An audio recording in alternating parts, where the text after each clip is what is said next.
Hi, BrenTech here, where tech is made simple.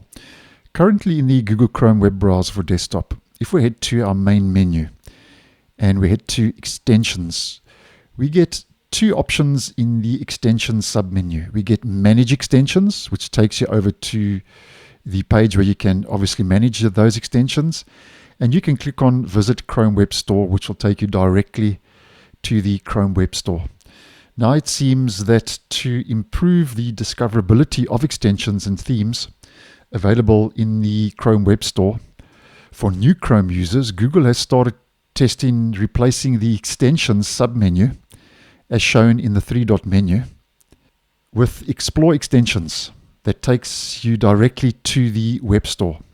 Now this is all according to a new experimental flag that's become available in Chrome Canary 137, which is the latest preview version.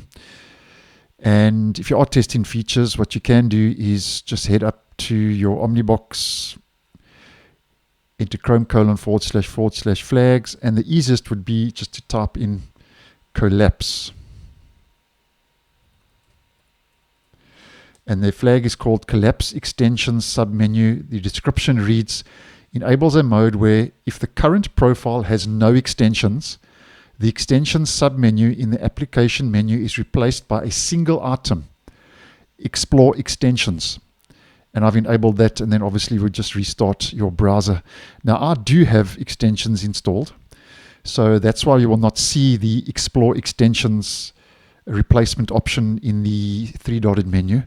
But as an example, if and when this comes to stable, which I think it will, if you are a new user to the browser, maybe you've just come over to Chrome and you've installed it for the first time, instead of seeing extensions, you're going to see an entry here called Explore extensions.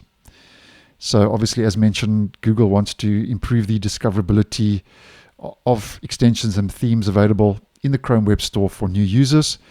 And that's just a small little change that could be making its way into a stable release. So thanks for watching, and I'll see you in the next one.